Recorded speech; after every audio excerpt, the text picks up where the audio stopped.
Hello ആൾ equal സെർവറിൻ്റെ ഒരു പുതിയ വീഡിയോയിലേക്ക് എല്ലാവർക്കും സ്വാഗതം.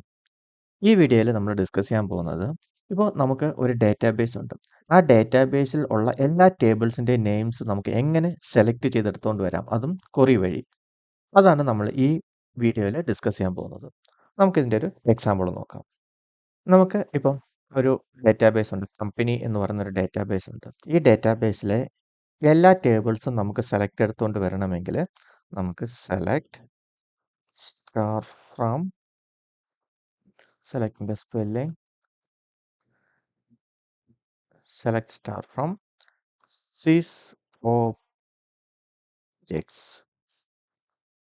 ഓക്കെ, അതായത് സിസ് ഓബ്ജക്ട്സ് എന്ന് പറഞ്ഞു കഴിഞ്ഞാൽ നമ്മളുടെ ഡാറ്റാബേസിലെ എല്ലാ ഓബ്ജക്ട്സും ഇത് സെലക്ട് എടുത്തുകൊണ്ട് വരും. നമുക്കൊന്ന് എക്സിക്യൂട്ട് ചെയ്ത് നോക്കാം. അപ്പം ഇതിനകത്ത് ടേബിൾസ്, വ്യൂസ്, സ്റ്റോർഡ് പ്രൊസീജിയർ എല്ലാം ഉണ്ടാവും.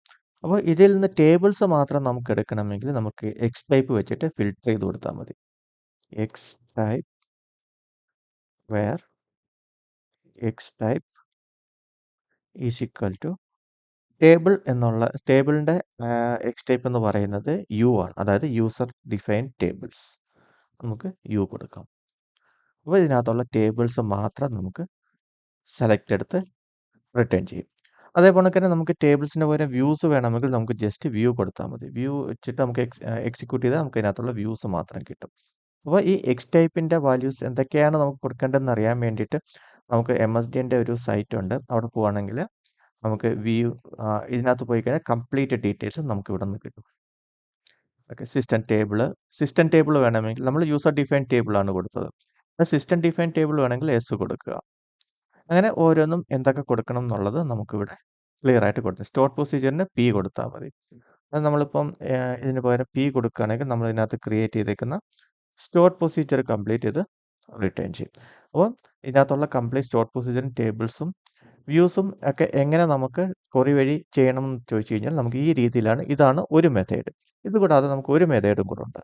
രണ്ടാമത്തെ മെത്തേഡ് എന്ന് പറയുന്നത് സെലക്ട് സ്റ്റാർ ഫ്രം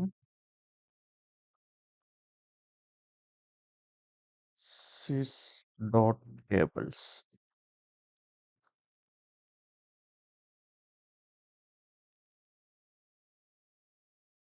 ഇത് കൊടുത്തു കഴിഞ്ഞാൽ നമ്മളുടെ ടേബിൾസ് കംപ്ലീറ്റ് നമുക്ക് ലിസ്റ്റ് ചെയ്ത് കിട്ടും. സിസ്റ്റോട്ട് ടേബിൾസ് മാറ്റി വ്യൂസ് കൊടുത്തു കഴിഞ്ഞാൽ നമുക്ക് വ്യൂസ് കിട്ടും. അതുകൊണ്ട് തന്നെ നമ്മളുടെ ഇതിനകത്തുള്ള കംപ്ലീറ്റ് ഓബ്ജക്ട്സ് എടുക്കണമെങ്കിൽ നമുക്ക് ഇത് കണക്ക് വ്യൂസ് മാറ്റി നമുക്ക് ആ പ്രൊസീജിയേഴ്സ് കൊടുക്കണമെങ്കിൽ പ്രൊസീജിയേഴ്സ് കൊടുക്കാം. ടേബിൾസ്, പ്രൊസീജിയേഴ്സ്, വ്യൂസ്, അതിനകത്ത് അതുപോലുള്ള എല്ലാ ഓബ്ജക്ട്സും നമുക്ക് ഇതുവഴി നമുക്ക് സെലക്ട് എടുത്തുകൊണ്ട് വരാൻ പറ്റും. ഇനി നമ്മളുടെ ഡാറ്റാബേസിൽ ഏതൊക്കെ ടൈപ്സ് ഉണ്ടെന്ന് അറിയണമെങ്കിൽ നമുക്ക് ജസ്റ്റ് എന്ത് ചെയ്താൽ മതി, സെലക്ട് സ്റ്റാറിന് പകരം സെലക്ട് ടൈപ്സ് നമുക്ക് സെലക്ട് എടുത്തുകൊണ്ട് വന്നാൽ മതി. അത് നമുക്കിതിൻ്റെ ഡിസ്റ്റിങ്ക്റ്റ് എടുക്കാം. അപ്പം ഡ്യൂപ്ലിക്കേറ്റ്സ് അവോയ്ഡ് ആയിട്ട് ഡിസ്റ്റിങ്ക്റ്റ്. അപ്പോൾ ഇതിനകത്ത് യൂസർ ഡിഫൈൻഡ് ടേബിൾ ഉണ്ട്, വ്യൂസ് ഉണ്ട്. അപ്പോൾ എന്തൊക്കെ ഓബ്ജക്ട്സ് ആണ് നമ്മളുടെ ഡാറ്റാബേസിൽ ഉള്ളതെന്നുള്ളത് നമുക്കിത് റിട്ടേൺ ചെയ്യും. അപ്പോൾ ഇതുപോലെയാണ് നമ്മളുടെ ടേബിളിൻ്റെ നെയിമോ പ്രൊസീജിയറിൻ്റെ നെയിമോ ഒക്കെ നമുക്ക് നമ്മളുടെ ഡാറ്റാബേസിന് റിട്ടേൺ ചെയ്യാം. ഓക്കെ, അപ്പോൾ ഇതിൻ്റെ അഡ്വാൻറ്റേജ് എപ്പോഴാണ് വരുന്നത് വെച്ച് കഴിഞ്ഞാൽ ഇപ്പോൾ നമുക്ക് ചില സമയങ്ങളിൽ നമുക്ക് ടേബിൾസും ഡാറ്റാബേസും നമ്മൾ ഒബ്ജക്റ്റ് എക്സ്പ്ലോററിൽ പോയി കഴിഞ്ഞാൽ നമുക്ക് കാണാൻ പറ്റും. പക്ഷേ ചിലപ്പം മോർ ദാൻ 100 കുറേ ടേബിൾസ് ഉള്ള, കുറേ സ്റ്റോർ പ്രൊസീജിയർ ഉള്ള ഡാറ്റാബേസ് ആണെങ്കിൽ ചിലപ്പോൾ നമ്മൾ സ്റ്റോർ പ്രൊസീജിയർ നോക്കുമ്പോൾ നമുക്ക് പെട്ടെന്ന് നമുക്ക് എല്ലാം നോക്കേണ്ടി വരും. അപ്പോൾ ചിലപ്പോൾ പെട്ടെന്ന് കിട്ടിയെന്ന് വരത്തില്ല, കുറേ സ്റ്റോർ പ്രൊസീജിയേഴ്സ് ഉണ്ടെങ്കിൽ.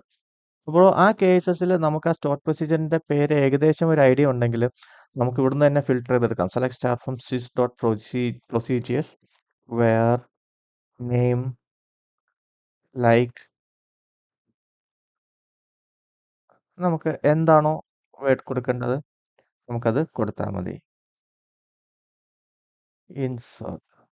അപ്പോൾ ഇതിന് കറസ്പോണ്ടിങ് ആയിട്ടുള്ള സ്റ്റോർ പ്രൊസീജിയർ മാത്രം ഡിസ്പ്ലേ ആവും. ഇപ്പോൾ ഒരു പർട്ടിക്കുലർ മൊഡ്യൂൾ, അതായത് എംപ്ലോയി മൊഡ്യൂളിന് കറസ്പോണ്ടിങ് ആയിട്ടുള്ള സ്റ്റോർ പ്രൊസീജിയർ മാത്രം ലിസ്റ്റ് ചെയ്യണമെങ്കിൽ നമുക്ക് ഇങ്ങനെ കൊടുത്താൽ മതി. അപ്പം ഈ കേസ് നമുക്ക് ചിലപ്പം പെട്ടെന്ന് നമ്മൾ ടേബിൾസോ സ്റ്റോർ പ്രൊസീജിയേഴ്സോ നമുക്ക് കണ്ടുപിടിക്കുന്നുണ്ടെങ്കിൽ നമുക്ക് ഇത് അന്നേരം പ്രയോജനം. തന്നെയല്ല, ഇതൊരു ഇൻ്റർവ്യൂവിനും സാധാരണയായിട്ട് ചോദിച്ച് കാണും. ഓക്കെ, അപ്പോൾ ഇന്നത്തെ വീഡിയോയിൽ ഇത്രയേ ഉള്ളൂ. ഇഷ്ടപ്പെട്ടെങ്കിൽ നിങ്ങളിത് സബ്സ്ക്രൈബ് ചെയ്യുക. പുതിയൊരു ടോപ്പിക്കുമായിട്ട് നെക്സ്റ്റ് വീഡിയോയിൽ കാണാം. താങ്ക്